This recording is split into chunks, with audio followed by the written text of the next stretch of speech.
Bismillahirrahmanirrahim. Assalamualaikum warahmatullahi wabarakatuh. Alhamdulillahilladzi arsala rasulahu bil huda wa dinil haqq yudhhirahu 'ala dini kullihi wa kafaa billahi syahida. Asyhadu an la ilaha illallah wahdahu la syarika lah wa asyhadu anna Muhammadan 'abduhu wa rasuluh. Allahumma shalli wa sallim ala nabiyyina Muhammad wa ala alihi wa ashabihi ajma'in, amma ba'd. Pemirsa IKADI Surabaya dimanapun Anda berada, alhamdulillah kita bertemu kembali di channel yang penuh dengan manfaat dan ilmu. InsyaAllah kita akan membahas tentang tema yang berjudul nafkah halal membawa kebahagiaan. Allah Ta'ala berfirman dalam surat Al-Baqarah ayat 168, A'udzubillahi minasyaitonirrajim, Bismillahirrahmanirrahim. Ya ayuhan nas kulu mimma fil ardi halalan thayyiba wa la tattabi'u khutuwatis syaitan innahu lakum aduwwum mubin. Wahai orang yang beriman, makanlah dari apa yang Allah sudah sediakan di bumi ini, tetapi makanan yang mengandung dua syarat, halal dan yang kedua adalah thayyib.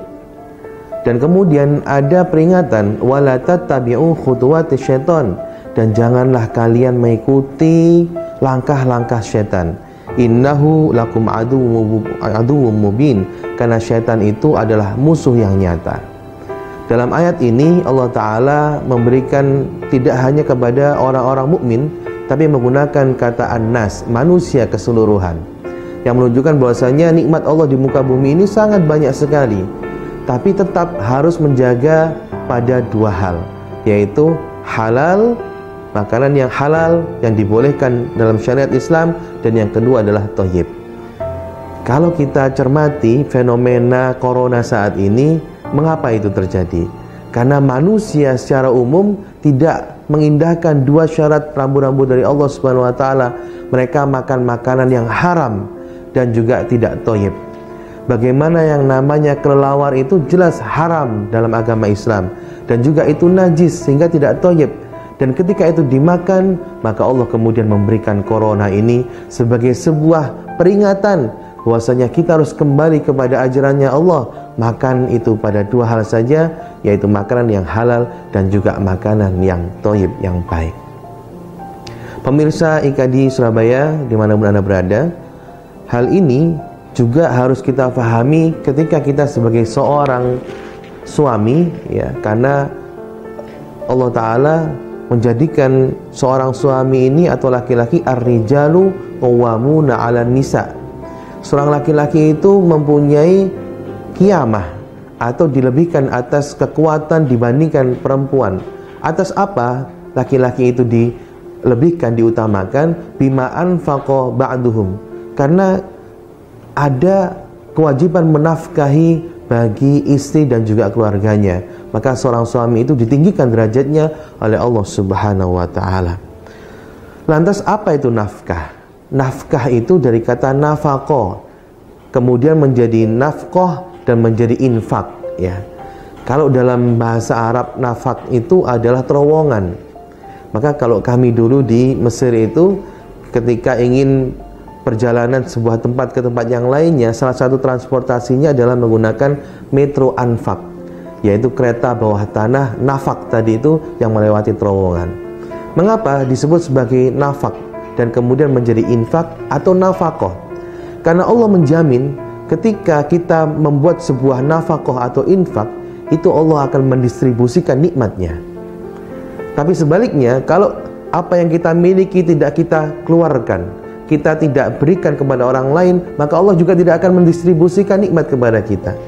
Oleh karena itu, sebagai seorang laki-laki, sebagai seorang ayah dan suami, mari kita berikan infak, nafkah yang terbaik bagi keluarga kita. Dua syarat tadi, yaitu halal dan juga thayyib.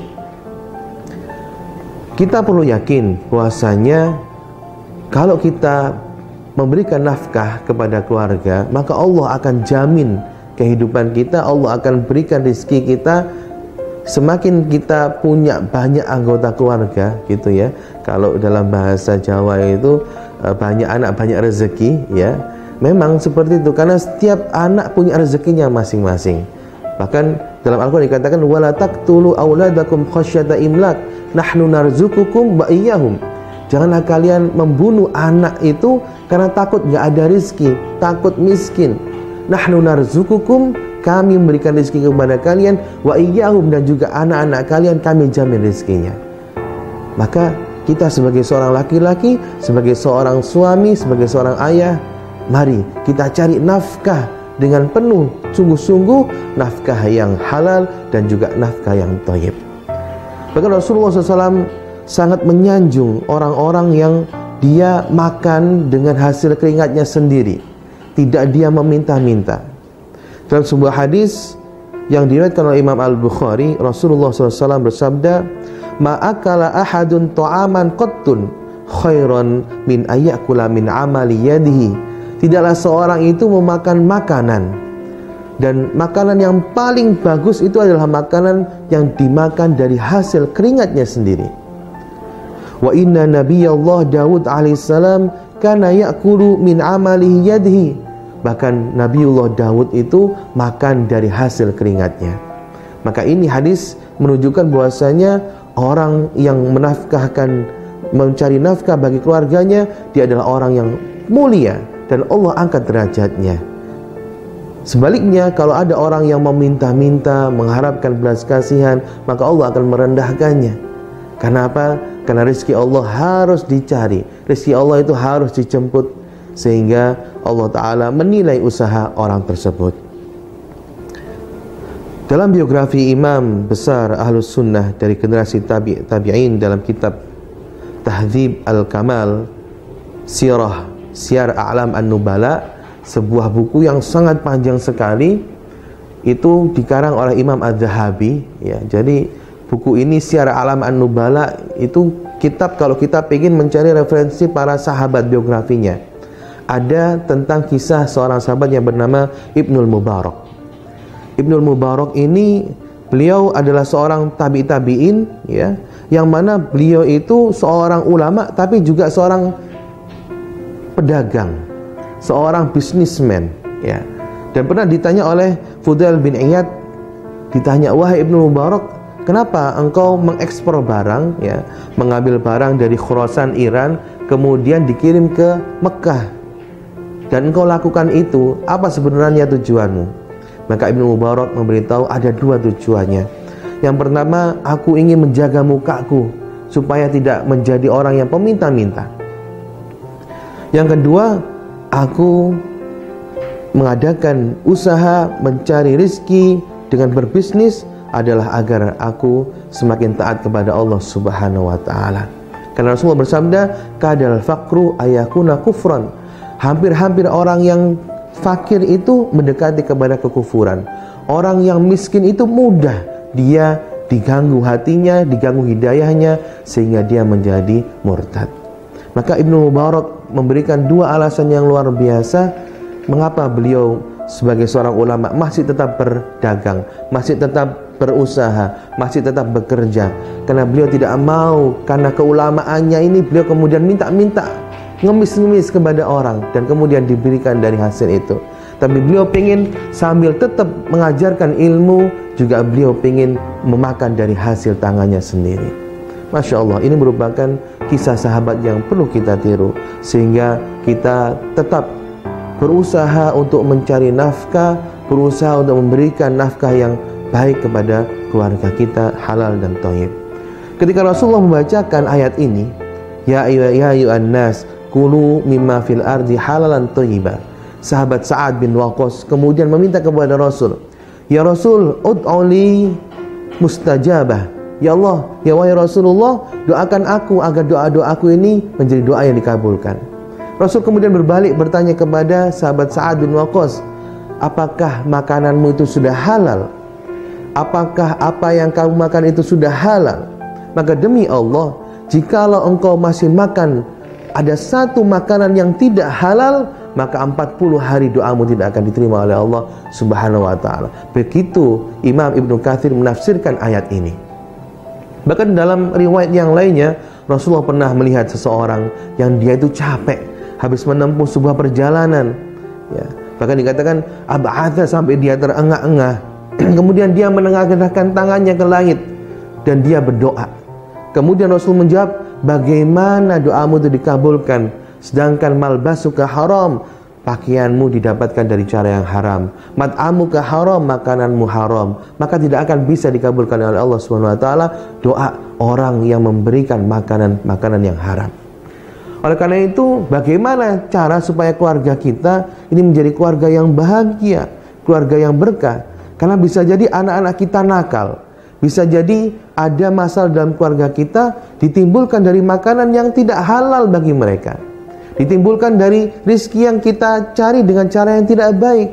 Maka itu sangat berpengaruh kepada keluarga kita. Ada sebuah cerita dari teman saya, ya, dia bercerita dulu ketika masih hidup dalam kontrakan sewa sama yang pemilik kontrakan itu, dia sering dikasih makan, tapi makanannya itu ternyata makanan yang basi. Jadi pengennya diberikan makan, tapi ternyata makanan yang tidak layak dimakan. Hingga kemudian dia protes kepada sang pemilik kontrakan itu, Bu, mohon maaf, jangan kami diberikan ini. Karena satu sisi dia merasa tersinggung. Kemudian dia pulang ke rumah, melihat sendiri bagaimana ibunya yang punya warung itu kadang memberikan kepada mbak-mbak pembantunya itu sisa-sisa makanan, bahkan gak ada dagingnya sama sekali. Dan kemudian dia mulai berpikir, apakah ini yang namanya balasan dari Allah? Ketika orang tua saya memberikan kepada orang lain yang tidak halal, yang tidak layak, maka aku pun akan menerima seperti itu. Oleh karena itu, kalau kita saat ini mencari rezeki yang tidak halal, tidak baik, maka nanti akan kena kepada anak-anak kita.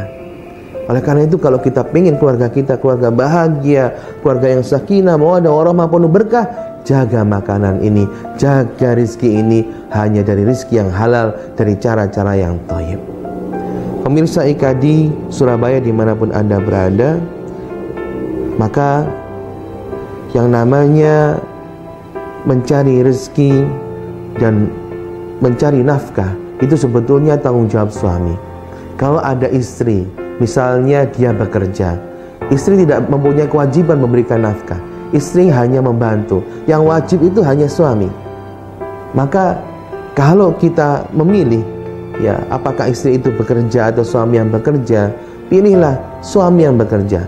Istri biar dia mendidik anak-anaknya di rumah. Karena waktu istri dengan anak-anak itu sangat sedikit sekali. Waktu kita dengan anak-anak kita itu sangat sedikit sekali. Mungkin 10 atau 20 tahun. Tapi ketika anak itu sudah lepas dari rumah kita, anak itu akan menjadi dua. Apakah dia nanti akan dekat dengan orang tuanya atau jauh dengan orang tuanya ketika dia sudah besar. Anak yang dekat dengan orang tuanya bisa kita lihat dari bagaimana kedekatan orang tua itu dengan anaknya. Ketika sang orang tua itu dekat dengan anaknya ketika dia masih kecil, insya Allah anaknya juga akan dekat dengan orang tuanya. Maka benar Rasulullah bersabda, barru aba'akum birru aba'akum tabarrakum abna'akum. Berbaktilah kalian kepada orang tua, niscaya orang tua akan berbakti kepada kalian. Didiklah anak-anak kalian ketika kecil, perhatikan mereka ketika kecil, maka insya Allah mereka pun akan memperhatikan kita ketika kita sudah tua. Doa yang sudah kita fahami dalam surat Al-Isra, Rabbil firli wali walidayya, dan dalam surat Nuh, Rabbirhamhuma kama rabbayani shaghira. Ya Allah, sayangilah mereka sebagaimana mereka menyayangiku ketika aku kecil. Maka ketika saat ini kita perhatian kepada anak-anak kita, memberikan rezeki yang halal bagi anak-anak kita, memberikan banyak kasih sayang kepada anak-anak kita, insya Allah ketika besar anak-anak kita pun akan senang memberi kepada kita.